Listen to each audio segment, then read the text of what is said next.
Hi, I'm Meshal Malik, and you're watching Indus Special. Corruption is arguably one of the most frequently used words to describe global politicians and corporations.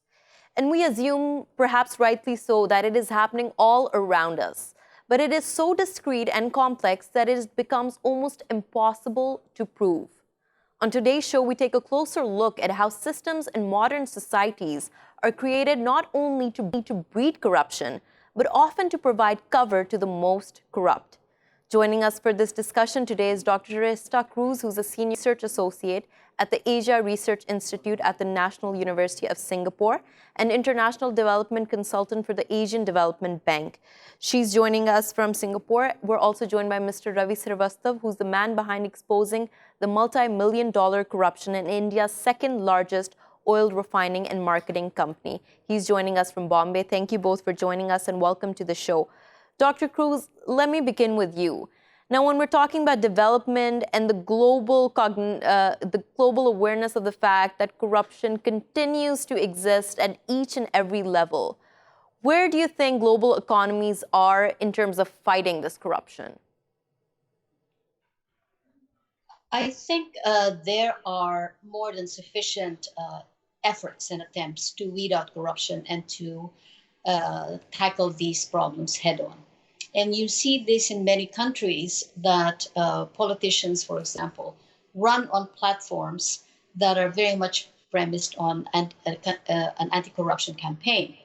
These have proven to be very popular, and it has also proven to mobilize millions of voters in support of politicians' promises that they will weed out corruption once they are in office. So, in short, we are not short of these attempts to root out corruption and to solve these problems once and for all. Right, but this is political rhetoric at the end of the day. Of course, they will say all of this stuff to get into the office, but we do know from records that we've seen from the Panama Papers that were revealed that all these politicians who make these pledges are often the ones who have been giving cover to corrupt practices. Now, in terms of that, at a wider systematic level, what is international law doing in order to become more robust in targeting corrupt practices? Well, one is that there are now very specific efforts to reform the international banking system, for example. So traces of money that flows across borders are now becoming more subject to regulation and to transparency. So in short, if someone, for example, in country X wants to transfer millions of dollars to country Y, there are attempts now to trace these transfers and to report them. This is one of the attempts. The other is that there are limits to what can be transferred. So in the banking system, for example, that I'm familiar with here in Singapore, the minute that transactions exceed $10,000, these are flagged, and these are notified both to the sender and to the recipient. So there are these efforts that are being implemented, and you're right that perhaps, politicians and corporations are one step ahead all the time. They're able to devise measures and mechanisms in order to escape these regulations. Right. Mr. Ravi, I want to go and talk a little about the incident you were involved in which you were a key whistleblower. Now, given that experience, how do you see corruption flourishing, and how do you see whistleblowers who want to unveil this corruption being silenced? Michelle, you have got a distinction today of having two extremes on your show. You have got a Singapore, Dr. Cruz, which is the most honest nation in the Asian region, and you have got India, which is declared by IMF as the most corrupt nation in Asia. Now, I would like to tell you that corruption is of two sorts here. One is the corporate, the global corruption corporates, and you have got the government corruption. Dr. Cruz rightly said that every politician comes to power with a promise that we will weed out the corruption. But the fact is, he comes and indulges more and more into corruption. As a whistleblower, as you rightly mentioned, it was extremely difficult because once you open your mouth against your own employer, against your own company where you have been working for so long, you are seen as an enemy of the state. They do not, even your own colleague officers, your peers, they will not speak to you. They will not even shake hands with you because they see that you are outcasted. You have spoken against the very own company which is giving you the bread and butter. But the fact is that corruption is so deep rooted into this, there is a nexus. The nexus of the politicians, the bureaucrats, and the third party contractors. This is the main thing. And what happens? These bureaucrats only, they teach the politicians that, look, you are temporary. You have come here only for 5 years or 3 years, but we are permanent here. So they coach them, they teach them, they tell them the methods, how to, make money out of this system. Another thing is that this money, people say that, this man has made thousands of crores or hundreds of crores and all those things. This is very difficult. The word you used is hardly evidences are left. They are crooked enough to eliminate all those traces of the money which they have made illegitimately. These Swiss banks and British Virgin Island, the Cayman, the Mauritius route, all these are for only money laundering, and all the money is deposited in the fake accounts there. You rightly mentioned the word Panama Papers. Yeah. Right. Mr. Ravi, those are all very essential points that you've mentioned. I want to take my next question to Dr. Cruz and talk to her about this disparity that you mentioned before, countries in Asia and their development. Dr. Cruz, from your research, from your work, how much of corruption remains to be a hindrance in terms of development, especially when we're focusing on the Asian region? Oh, it's a huge hindrance. And the data shows very conclusively that those who suffer the most from corrupt practices are the poor. They are the ones who bear the burden of these corrupt practices. If I may, let me just give a little bit of a framework as to why this continues, despite all the attempts that I have mentioned earlier. In developing countries, in Asia in particular, the problem persists because there is a very thin line between the private and the public realms. In other words, public office is often construed and regarded as someone's private backyard. And so there is very little accountability that happens in the public realm that the politicians, the people who practice corrupt practices, think that this is their private domain. And so they don't see anything really wrong with it. That is one of the reasons I would argue that when that demarcation of what is public and what is private becomes clearer, then you will have a much clearer notion of what corrupt practices are. Now, Mr. Ravi pointed out correctly that I come from a country where there is zero corruption. And that was very early on institutionalized in 1965 when Singapore became independent. One of the very first pronouncements of then Prime Minister Lee Kuan Yew was there will be zero tolerance for corruption at all levels. And this has persisted to this day. So one of the attempts, you might say, is it's got to come from the top. It's got to come from the top leader who institutionalizes and practices this culture. But of course, there are other structural problems that have to be addressed. So you have to remove the structural opportunities that are within the political, the economic system for corrupt practices to exist. And those attempts that I mentioned earlier to regulate these certain activities is one way of removing those opportunities for corrupt practices. Right. Dr. Cruz, stay with me while I go to Mr. Ravi and talk to him a little about this. Now, of course, governments, they are also realizing with how globalization is increasing, with how communication is becoming fast, with how news spreads, that corruption needs to become more sophisticated and they can't hide it for long. But with that, what needs to be done in order to build capacity with individuals in order that they can report corruption and those people who are involved can be held accountable? Michelle, there were a few things in India by which the corruption could be brought to surface. The one is the Right to Information Act. It was promulgated in 2005, and many people made use of it. And several corruption cases of the then ruling party, the Congress, were exposed and brought out.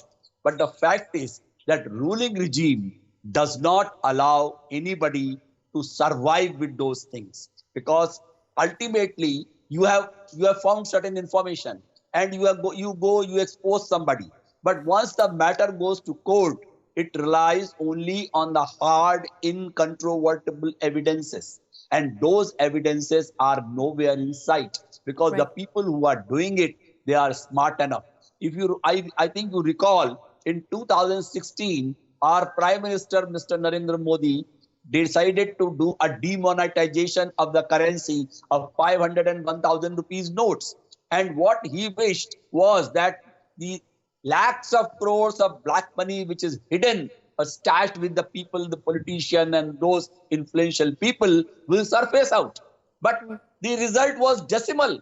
There was not even 0.03% cash was seized with the people, because those who indulge into these kind of activities, they do not keep the cash with them. They invest it into the real estate, the property, the banks abroad, and it is very difficult to establish a money trail for that.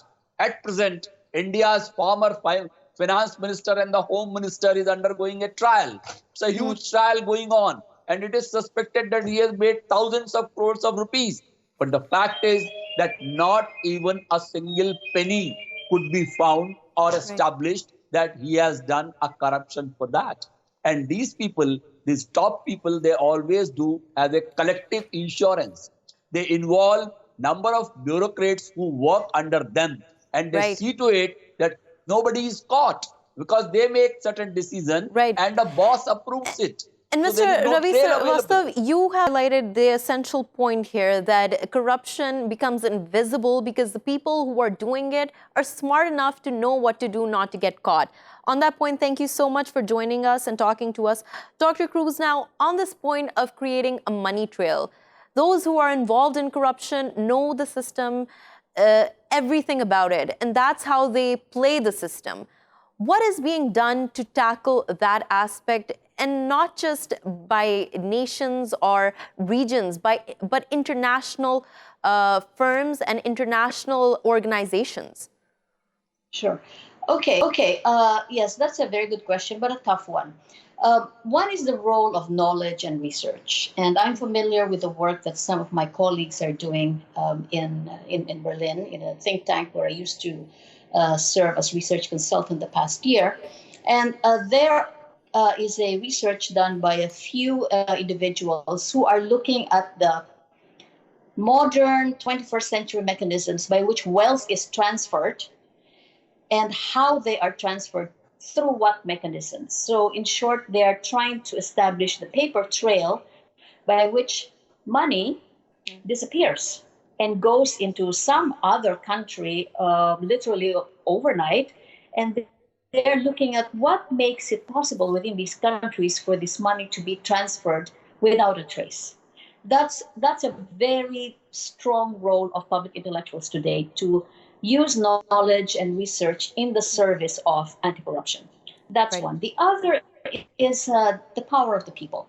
And we have seen in some countries, I would mention, for example, Korea. Korea has a record of sending even presidents to jail on charges of corruption, where there has been due process. And one of the reasons why that has been possible is because of the vigilance of people. And so let's not forget the role of the power of the people to bring these cases to light. Third is that the role of judicial systems that are strong, that are independent, that are transparent, that are not prone to being bought. And I must say that one of the few outstanding examples is Singapore. Singapore has a very independent judicial system that will try and hear these cases independently, and you can be sure and be confident that the verdict that comes out of these courts are going to be fair and will uphold the law. Right. And Dr. Cruz, you've stated here clearly how at each and every institutional level, the institutions need to be strengthened on their own in order to tackle corruption. On that point, I'd like to also introduce Dr. Rashawn Roy, who's an associate professor of sociology and the executive director of the Lab for Applied Social Sciences Research at the University of Maryland. He's joining us from Washington, D.C. Thank you so much, Dr. Roy, for joining us.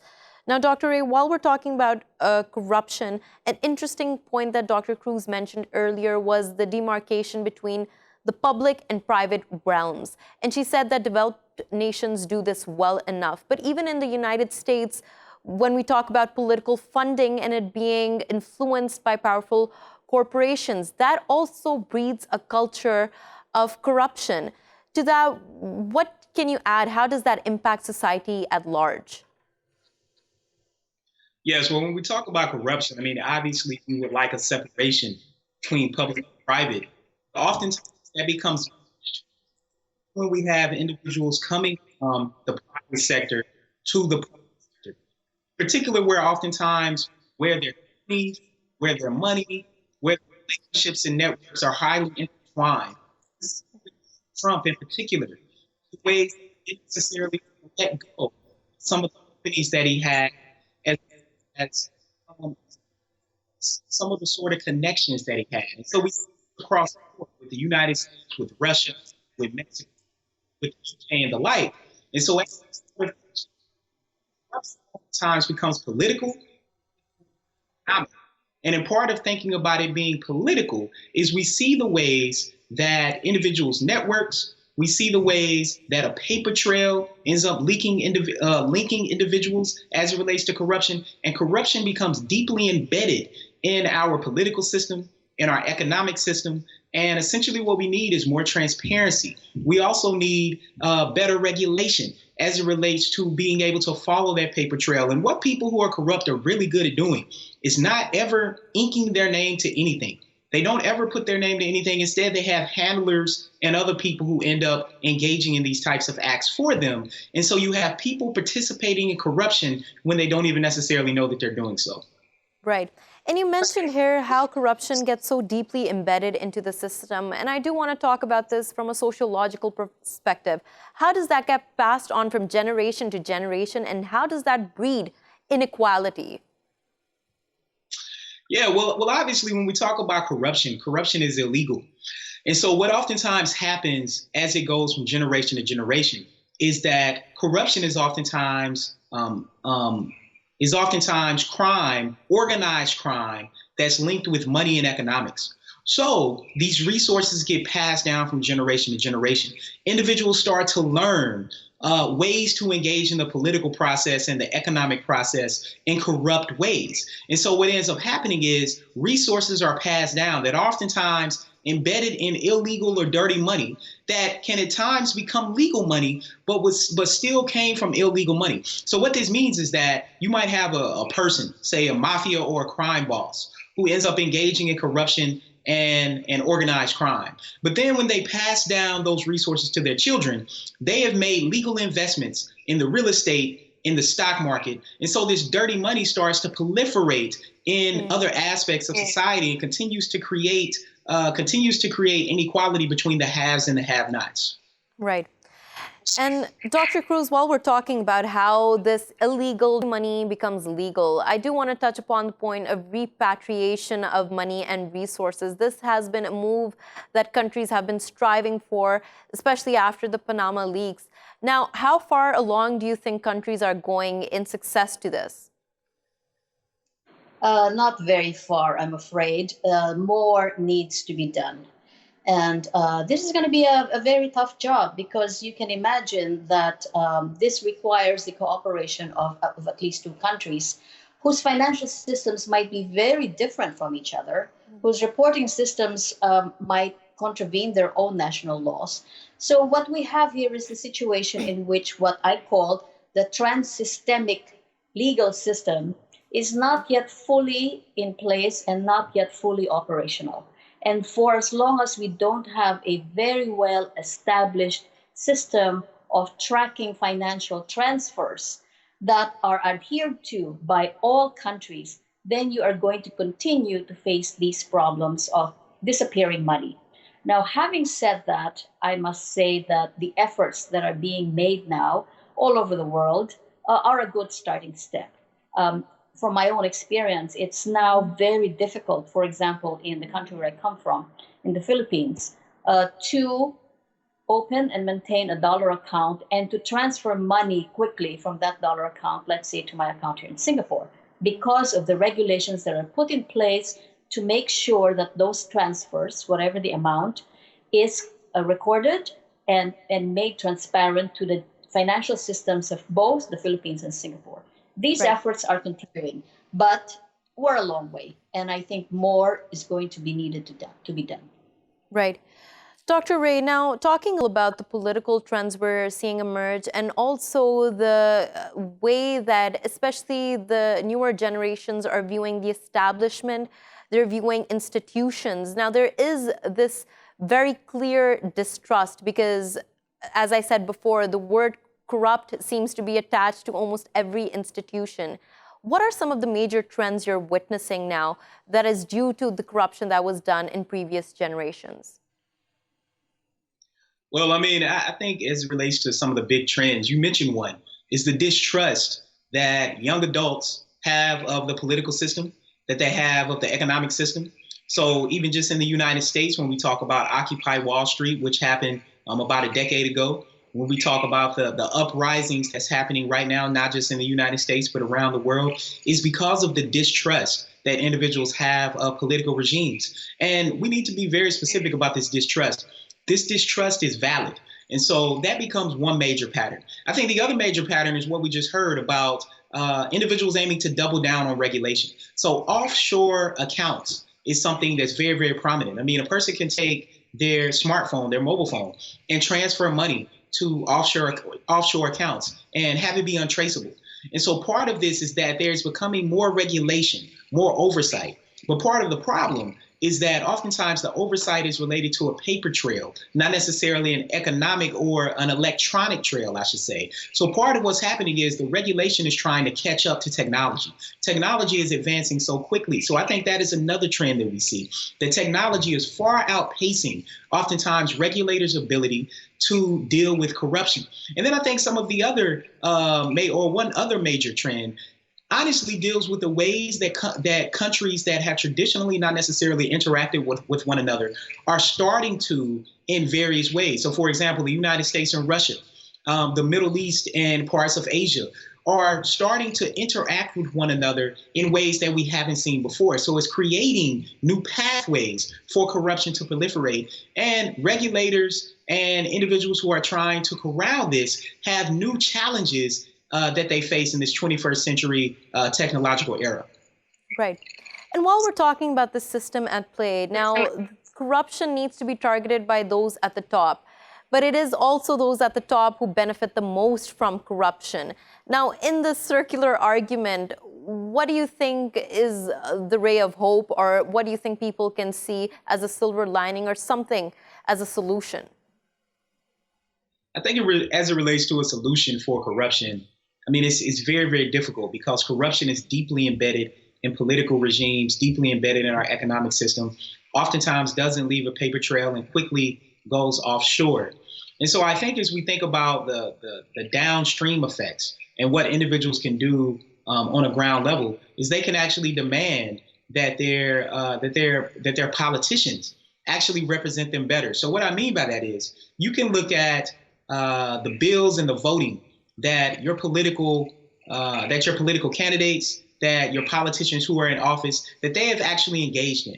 And then you can hold them accountable for that. So oftentimes these are bills that people don't necessarily pay attention to. I mean, there's a lot of media attention to various sorts of things, but every year politicians are engaging in hundreds of bills, and we need to hold our politicians accountable for the vote that we gave them, and pay attention to the votes that they're making in the Senate or in Congress or in Parliament, et cetera. Right. And that's an essential point there, that who you win is who you should be holding accountable more than anyone else. not the competing party, but the person you put the vote in for. And on that note, thank you so much, Dr. Rashawn Roy, for joining us and Dr. Teresita Cruz for joining us. We're going to take a short break. When we return, we take a closer look at how countries are now moving to restrict tourism after a devastation caused by too many visitors. Stay with us.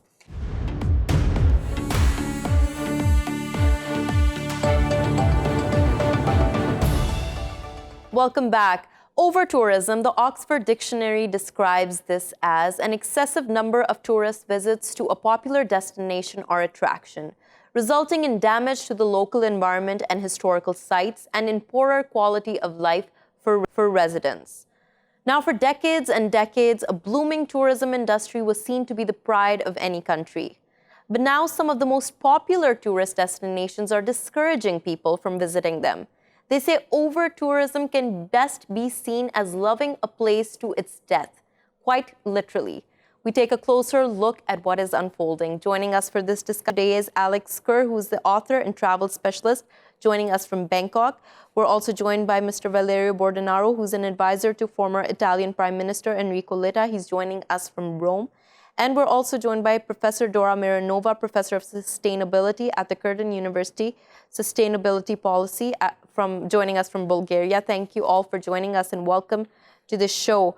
Now, Mr. Kerr, let me begin with you. Tell us the state of this problem and the gravity of it.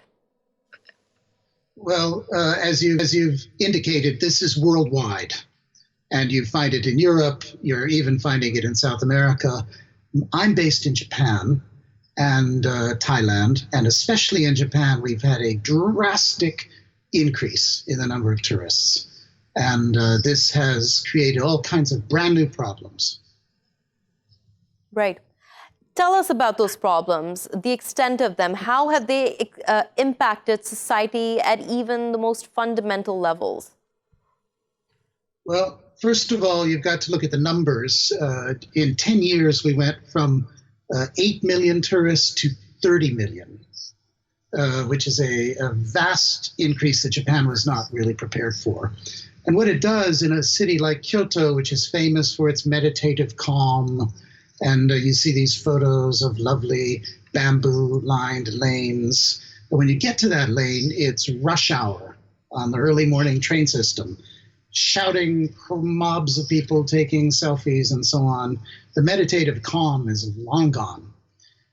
It's created, therefore, a cultural issue, but it's also hollowing out the city of Kyoto, because as the Airbnbs and the hotels proliferate, the old shop that sells, rice or vegetables or whatever, they close down. This whole city is now selling tourist knickknacks. Rents go up. The locals can't live there. They move out.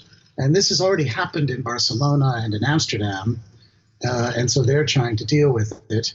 Japan is just now coming to grips with these problems. Right. Mr. Valerio, now governments always saw tourism as something great. It provided revenue, it provided attraction to the country. Now, do you think they compromised on the society, the people actually living in the country for the sake of all of this? Well, it's true. It's a source of revenues. In Italy, tourism is about 10% of the GDP. So it's an important resource. The point is that tourism, most of the time, is creating a low-skilled labor force. Just to be very, very drastic, the risk is that we're going to have less people going to university and more waiter and waitress and bars and restaurants than engineers or software house.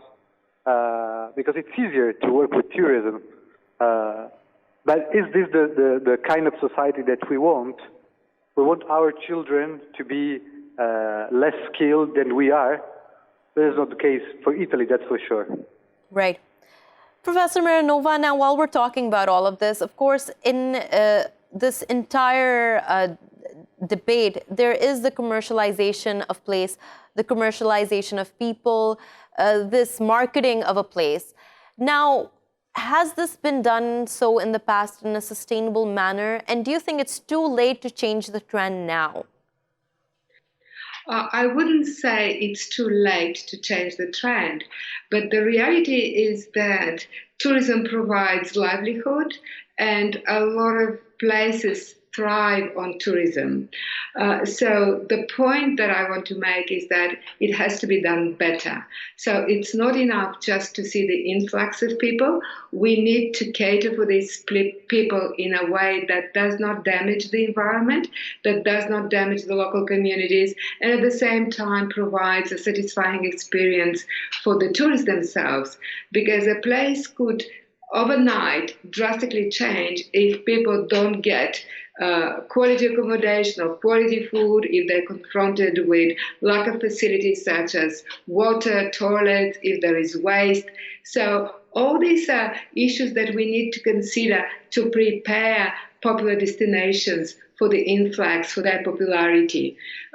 It's quite interesting that there is certain places that have always been visited, for example, places of pilgrimage.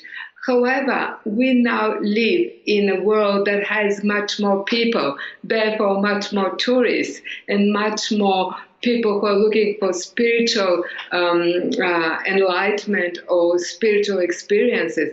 So we need to be careful how we prepare these places. And I'm not saying we should see tourism as something that is negative, not at all. Does it has to be done in a way that integrates priorities in relation to the environment as well as in relation to the local people and the tourists themselves. Right. It's a complex issue. Right. And Professor Marinova, we're going to talk more about what sustainable tourism means. But before that, I want to jump to Mr. Kerr and ask him. Now, Professor Marinova pointed out to one of the main reasons why tourism might, we witness such a surge in it. And it is because of the population outburst. But tourism has been happening for so many years now. What do you think is the main reason in the surge we're seeing now? I actually don't think it's a sudden population outburst. It's a wealth outburst. Suddenly, China became rich, India became rich, Africa and South America are becoming rich, and even the poorer people of Eastern Europe or even America, everybody got rich. And so now they can afford it on the one hand, and on the other hand, the cost of travel has dropped tremendously. So the cost of flying today is a tiny fraction of what it was. And so one of the biggest contributors is low-cost air carriers. So there are a lot more people who can afford it, and travel is cheap. And those are the real contributors. Right. Now, Mr. Valerio, with travel becoming more cheap, more people being able to afford it, now you're placed in Rome, one of the most popular tourist destinations in the world. What do you think the government there has tried to do to tackle this issue of over-tourism? Well, it's quite difficult to understand what is Rome doing. Rome is a chaotic city, and moreover, Italy decided in 2001 to change the constitution, and tourism is a subject that became under the regional law. Rome is very used to it since ever. You can imagine pilgrimage happened centuries ago, and the city is well used to it. But I don't see a specific policy on that. It's more about the attraction of tourism than to the management of tourism. Mr. Kerr, what do you think needs to be done at a wider scale in order to tackle this issue at a government level and at an international level? Now, communities are being destroyed. People whose livelihoods did depend on tourism are now seeing the devastation on it when their environment is being impacted, when their culture is being diluted in many ways. What needs to be done at a larger scale? Well, I relate this to manufacturing. Say 50 or 60 years ago, we weren't looking, for example, at toxic waste, right? Then we discovered that was a problem and we started to deal with it. The same thing, tourism is an industry. So it needs to be treated not as chaos, not as anything goes, everybody's welcome, whatever, but with management techniques. And management means access, who can get in, how difficult or easy should it be, what do you do about roads? Professor Marinova mentioned trash disposal and garbage and all of those issues. For example, in Japan, Mount Fuji, the climbing of Mount Fuji is now overwhelmed. You go to the top of Mount Fuji and it's like mobs of people, garbage everywhere. Well, that's manageable. You can restrict it by reservation systems, by raising the cost of going in. There are all kinds of ways to manage these things, and that's what's missing. And so my quick answer to this is management techniques, professional management techniques in all these areas, and a lot of cities are now attempting them. So there are a lot of interesting examples to learn from. Right. Professor Marinova, on a different note here, while we're talking about over-tourism impacting specific countries, specific places, there is an international outlook to all of this as well. In 2018, according to the International Civil Aviation Organization, there was a record number of 4.3 billion passengers. And this is happening, so many flights all around the world year long. With that, we have cruise ships. We're talking about pollution. We're talking about a climate emergency. All this travel also has devastation on the earth on a wider level. Tell us more about that. Well, tourism, what we are seeing now is another manifestation of process of globalization. The way we've seen other industries expanding across the globe, now we see tourism, and all these cruise ships and airlines, cheap airlines, made it much more affordable. A lot of the tourism is also local. We should not underestimate the impact that local tourism, when I say local, it's more regional. For example, I'm currently in Bulgaria. I just visited North Macedonia, or I can go to Turkey. I can go to Greece very easily because of changes in the political system that allow us to cross borders much easier than it used to be before. So we see this process of globalization, and at the same time, we need to be aware that tourism is not a bad industry. As Alex was referring to, it can be managed, and tourists can be provided with that enjoyment and that experience without causing damage to the environment. Waste is a huge problem. Another problem is, how do these tourists get to their destinations? If they're all traveling by air or by cars and adding to the greenhouse gas emissions, this is not a good solution, but we can have more sustainable transportation ways with trains or even by ships. So we have to look at what is the ecological footprint of tourism and find solutions that do not damage the environment. It is, from a sustainability point of view, is actually not bad industry because it does not rely directly on exploiting the resources that the earth has. And it's a service industry that can be very beneficial, but we need to know what its ecological footprint is.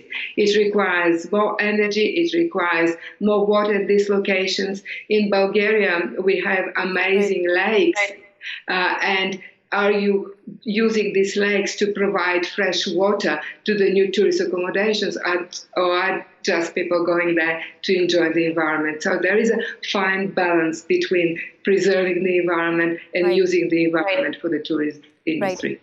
And on that note, thank you much, Professor Dora Marinova, for joining us and talking to us. Mr. Kerr, now talking a little about the local community. What can be done to empower them when there is tourism happening on such a large scale? What can local governments do to assist them? Well, there's a couple of things that can happen, which you can look at governments or at the communities themselves.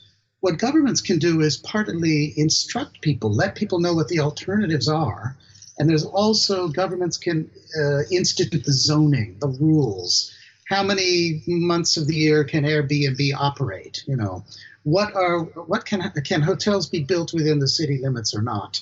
Those issues, which are really zoning and control issues, legal issues, tax issues. One of the problems with tourism is it's a wild and dog-eat-dog open market. Well, if we've got too many airplanes and they're using up too much gas and oil, tax it. Raise those prices a bit. Is it necessarily a good thing that anybody can take a plane anywhere at any time cheaply?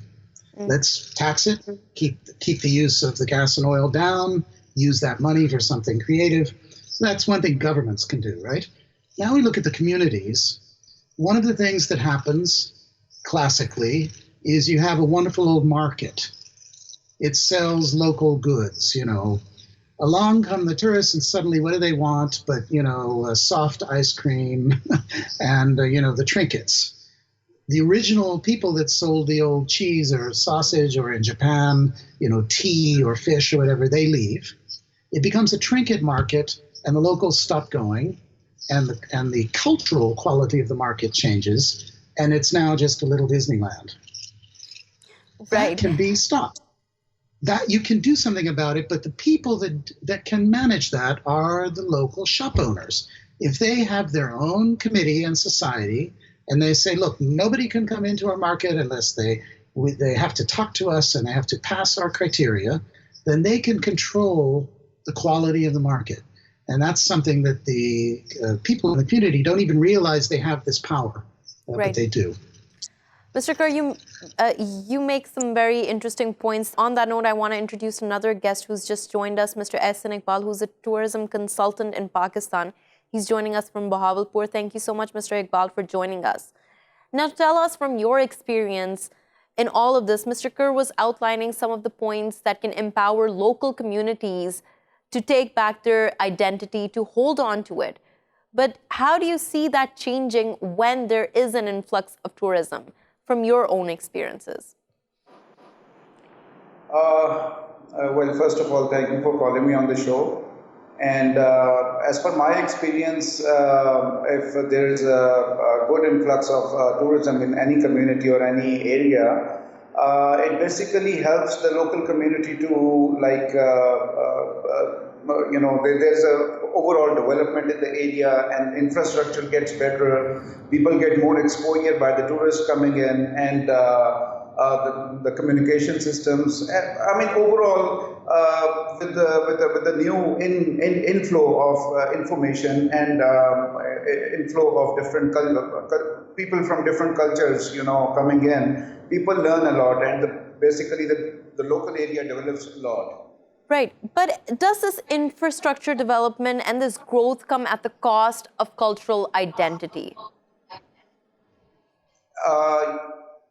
Yes, because we have in North, we have a lot of areas in North like Hunza and other places which have historical, importance in Pakistan, and people basically in those areas in the past were very backward and they were not that literate and educated, and they didn't have that much of exposure. So, with again, I would say in their culture also there were a lot of improvements and developments with the people coming into Hunza and right. other places in Pakistan also.